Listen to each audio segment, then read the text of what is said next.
the poetry that I'll be concentrating on for the next 20 minutes, not so much the mending, restoring and registering of 19th century truncheons.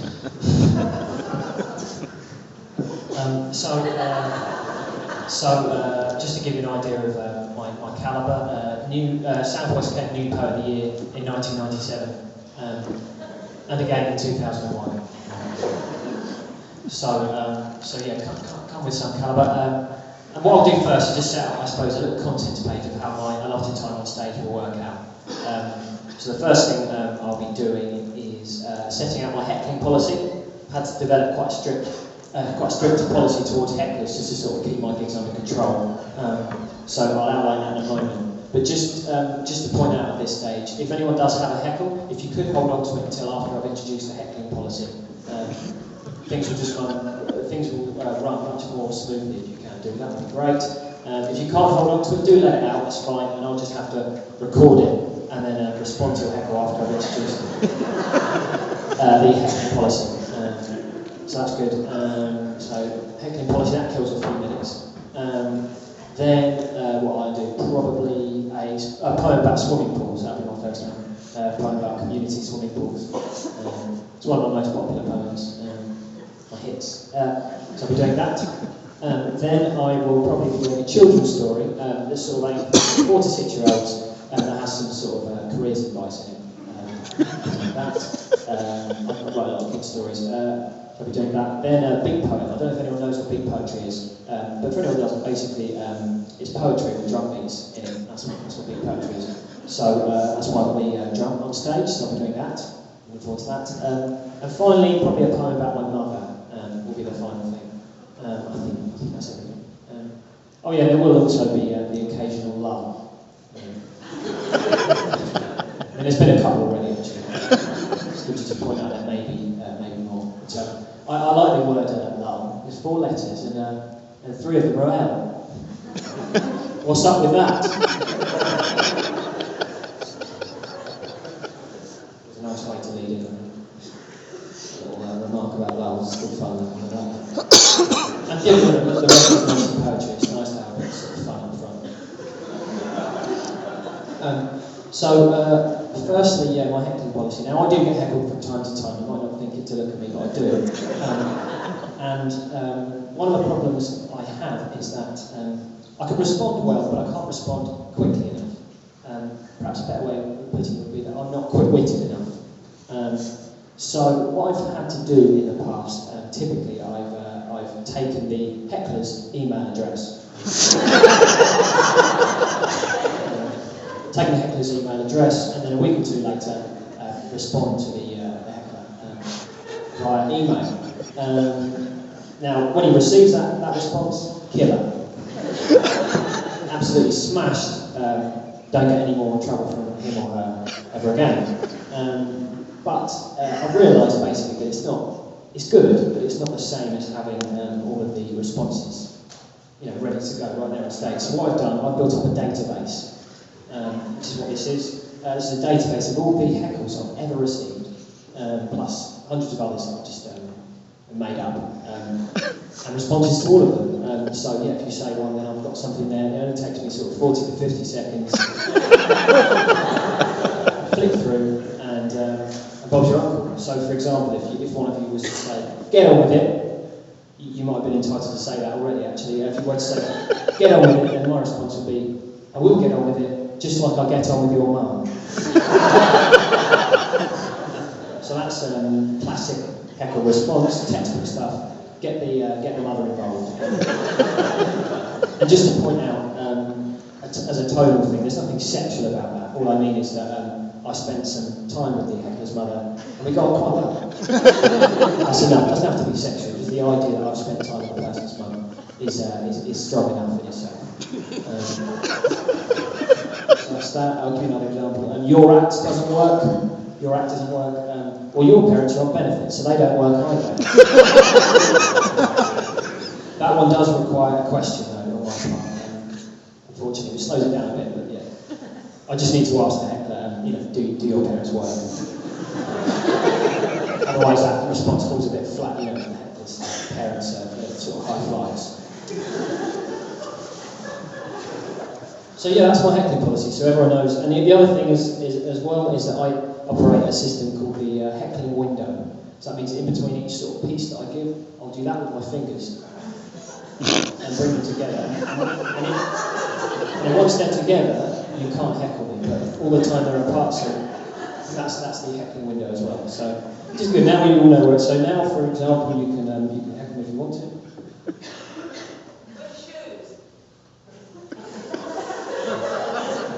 Wearing shoes. I'll tell you in about 40 seconds. Actually, no, I won't. Problem with this one. I usually wear shoes. It's unlikely I'm going to have a set response to that. No. Well, fortunately enough, I do have some emergency ones. You just sort of work with anything. So, oh, here we go.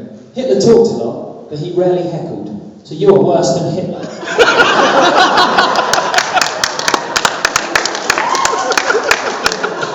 Thanks very much, thank you. I think everyone sees the way the system works.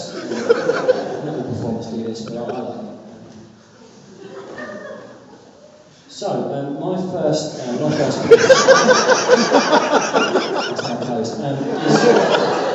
piece, it's about swimming pools. Who likes swimming pools? By the way, if you answer, I'm not going to say something horrible to you. I'm asking you to say something. So that won't class as a heckle if you respond. Who likes swimming or swimming pools? Who likes them? I do. Yeah. Excellent, that's good. No, I like asking that. I mean, I don't always get a huge response, but sometimes it can really sort of turn the gig in my favour. The other night I wasn't going very well. I asked the audience if they like swimming, and they just went absolutely berserk. It was brilliant. And after that, everything I said sort of turned to gold. It was excellent. It wasn't quite the same tonight, but it was still good. So thank you. This is called the swimming pool. I love community swimming pools, and this is all about that. It's by Malcolm Head. Splash! A woman with elbows that look like dogs' noses enters the pool. Special. A toddler takes his first swim in the baby pool, accompanied by his proud father, who is surrounded by young children and does not look comfortable. Unhygienic. An unruly teenager throws his Veruca sock at a friend's face. Breaststroke. Chlorine. Goggles. Swimmer's ear. The swimming pool. It's the end of verse 1. Graceful. An athletic woman dives serenely into the deep end. Clumsy. A man called Lionel trips over into the shallow end, ignoring the seemingly unmissable do not run signs. Wave machine. The siren sounds and a boy with a night tick shaved into the back of his head punches the air with excitement. Butterfly. Speedos. Bloom. Legionnaire's disease. The swimming pool. Selfish.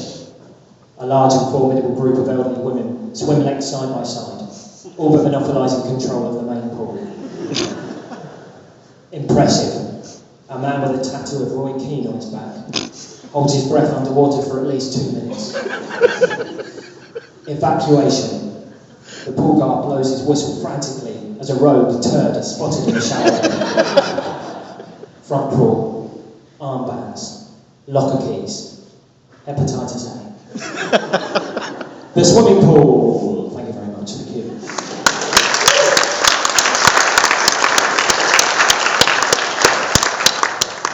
It's a little children's story, and it's called Kip the Astronaut, and it's really all about the fact that it's close. About the fact that you're never too young to get careers advice.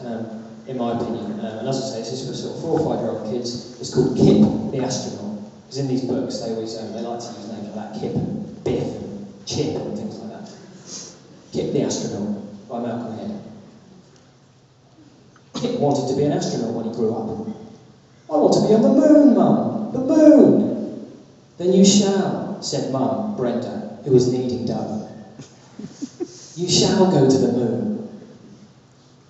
Kip picked up an empty yogurt pot and flew it around like it was a spaceship. Zoom, he sang. Zoom. That's right, said Brenda. Zoom. Like a spaceship. Then Kip's dad, Ron, walked into the kitchen, reading a broadsheet newspaper. "You'll need a plan B though, Kip," he said to his 4-year-old son. "What's plan B, Daddy?" "Well, Kip, plan B is something you have to have in case plan A doesn't work out. If your plan A is going to the moon, that's great. But you'll need a safe plan B. You should do a PGCE. "What's PGCE, Daddy?" said Kip, chewing his hand. "A PGCE is a qualification you need to be a school teacher. Teaching is a solid career with a great pension." "What's pension, Daddy?" "A pension is something you need when you're old. If you don't have a pension, you die. You die because you can't afford to heat your house in the winter. Old people get very cold, Kip." "Brrr. Brrr," said Kip. "Very cold." Your Uncle David, with his ponytail. He didn't have a plan B. That's why he lives in a caravan. "You see, Kip?" "Yes, Daddy. I can be an astronaut, but I need a plan B for a pension." "Atta boy," said Ron. "Now what noise does a spaceship make?" "Zoom," sang Kip. "Zoom." Thank you.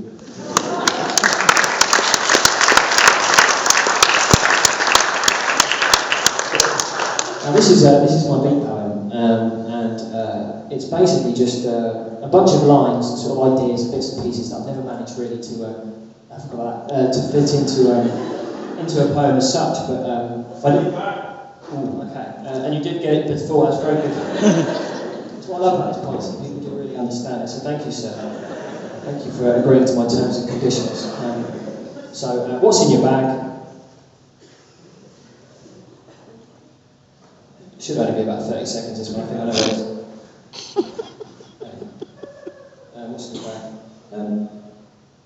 I'll answer the question as well after I respond with my sort of heckle response, which is a reasonable question.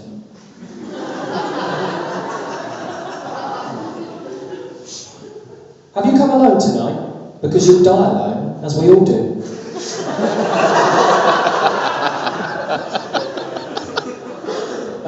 And just my coat.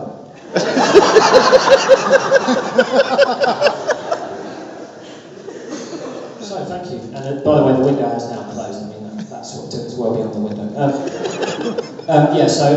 Basically, I say these lines that don't really sort of have any relevance to each other, and then in between them, I play drum beats. That's how beat poetry works. And the drum doesn't have to go here, by the way. There's no other way of doing this at the moment until I invest in some kind of string to go around my neck. So this is Observations and Discarded Lines in a Beat Poem by Malcolm Head.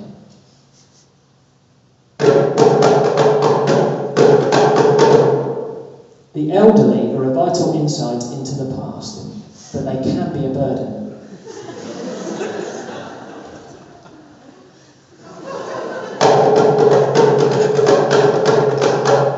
Reading is a far better town than most people think.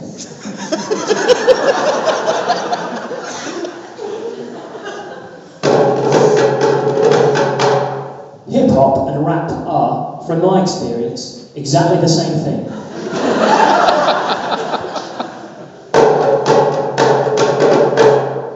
Stevie Wonder's ability and success must make some blind people feel inadequate.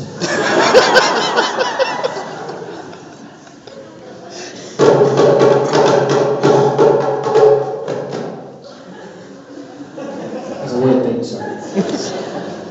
Americans call jam jelly, a jelly, jello, which is quite funny. They also call aluminium, aluminum, which is not funny.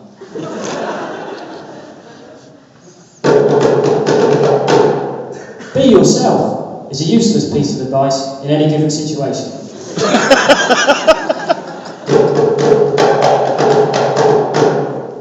Sarah Jessica Parker's head seems to be getting narrower every year.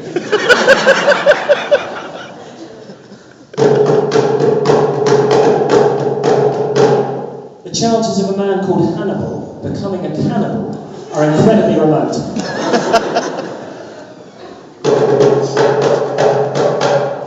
People who begin sentences with "don't get me started" invariably do start. even if you don't get them started. Usual enthusiasm for the lady, I appreciate it.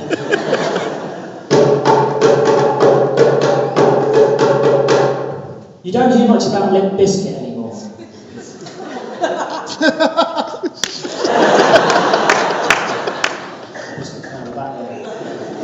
There's one more thing to this.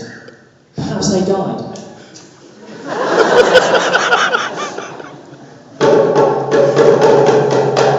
Sometimes it's possible to forget that Australia exists. Just to explain that, by the way. All I mean by that really is that, yeah, Australia's just not in the news very much.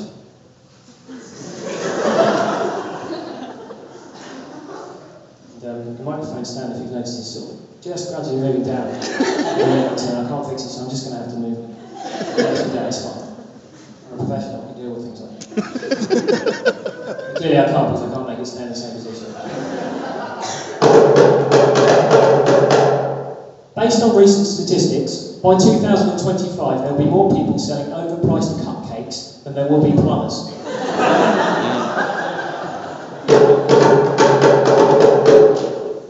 Marks and Spencer's is not as posh as it used to be.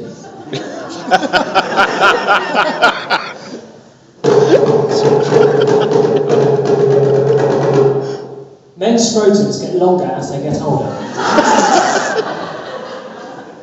But typically, old men wear short shorts. An awareness of these facts is essential when planning a family beach trip. Thank you very much. Thank you.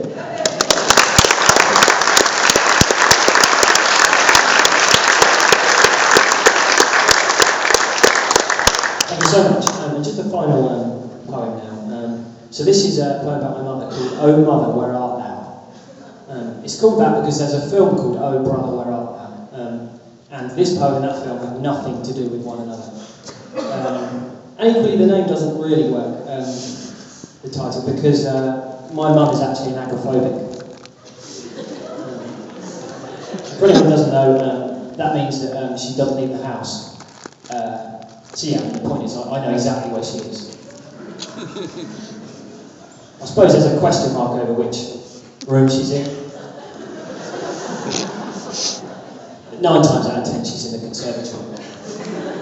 She likes to look out on her garden. Bless her. This is called "Oh Mother, Where Art Thou?" It's by Malcolm Head. They all are. By the way, I didn't do my fingers for the window, but because there was no window that time. So I checked my watch and I'm already over schedule. If there's one thing I'll say about me as a performer, what I lack in charisma, I make up for by always being on time. Thank you. Oh Mother, where art thou? You were there when I said my first word, which was petrol. You were there when I first rode a bike. You were there when I performed in my first school play, an abridged version of Arthur Miller's The Crucible. You were there. You were late, but you were there. You were there. When I nearly choked on a twiglet. You were there. When false allegations were made that I'd smashed the windscreen with my headmaster's Peugeot 306. You were there. When I struggled to fit in at college. You were there. Which in many ways only made it worse.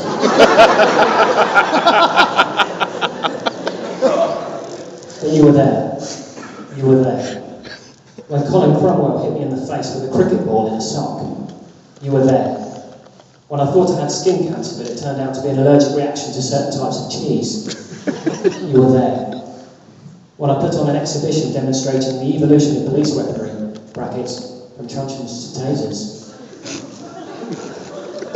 You were there. It was the last time you ever left the house, and thus I can't help but wonder whether that demonstration had anything to do with it. You were there. And when you need me, provided it is genuinely serious, I'll be there. Thank you very much. Thank you.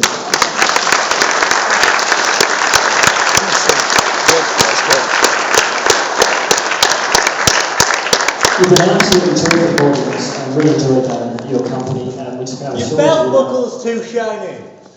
Okay, so I can just repeat that so I can hear. Your belt buckle's too shiny. Your belt buckle is too shiny. Let's be honest, ladies and gentlemen, it's unlikely I'm going to have a response to that. I'm going to get absolutely right, as the lady says, I'm going to go straight to the emergency page, which is good, that saves us a few seconds, that's great. Belt buckle is too shiny, and my response, hecklers are like rats.